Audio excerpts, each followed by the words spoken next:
Сәлеметсіздер ме, құрметті оқушылар. Менің аты жөнім Кенжалин Думан Жүзбаевич. Осы оқу жылында сіздер жаңа пәнмен таныс боласыздар. Ол пәннің атауы физика.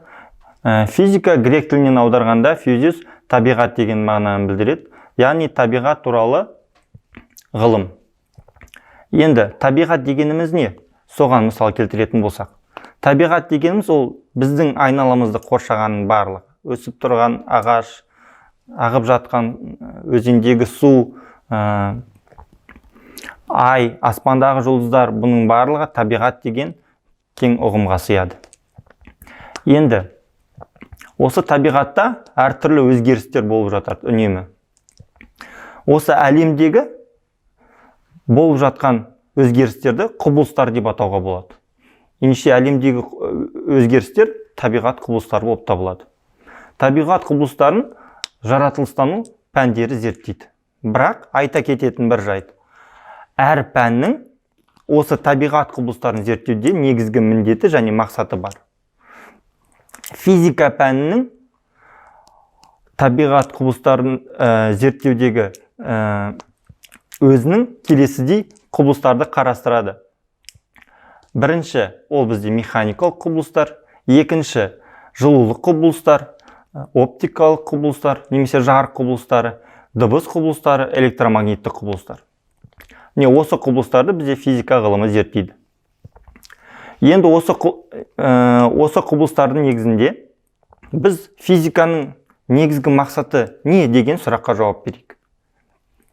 Физиканың негізгі мақсаты ол физикалық құбылыстардың арасындағы байланыстарды табу, соның нәтижесінде заңдылықтарды ашу болып табылады. Енді физикада өзіне арнайы қолданылатын терминдері бар. Осыларға тоқталатын болсақ. Оған мысал ретінде жылдамдық, күш, масса және тағы басқа шамаларды келтіруге болады. Физикалық құбылыстарды зерттеуде жиі қолданылатын арнайы терминдар ол бізде физикалық ұғымдар деп аталады. Физикалық ұғымдарға материя, зат және дене деген мысал келтіруге болады. Енді осы жерден материя дегеніміз не? Соған тоқталайық. Материя дегеніміз ол әлемдегі барлық нәрсе ол материя болып табылады. Материяның жалпы екі түрі бар. Біріншісі ол зат, екіншісі өріс. Зат дегеніміз ол дененің сапалық қасиетін білдіреді. Зат дененің неден жасалғандығын сипаттайды. Мысал келтіретін болсақ, үстел бар дейік.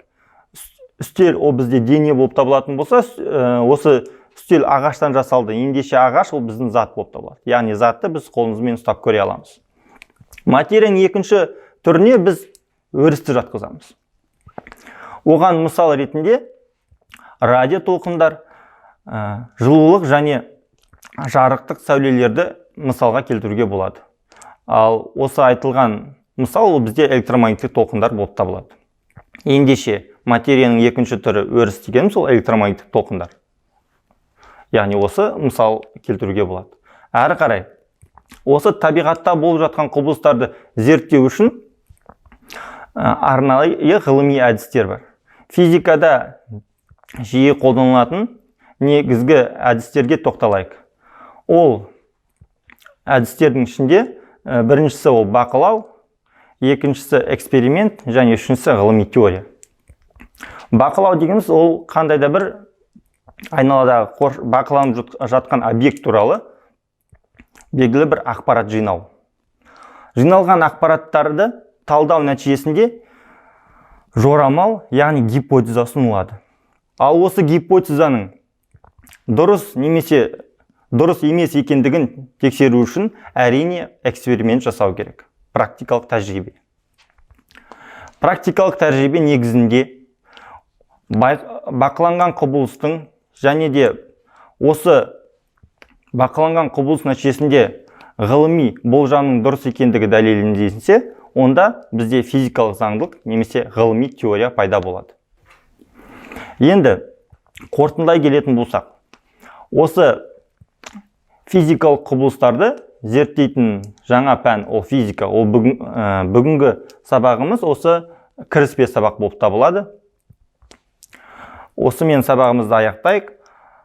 Келесі кездескенше сау болыңыздар.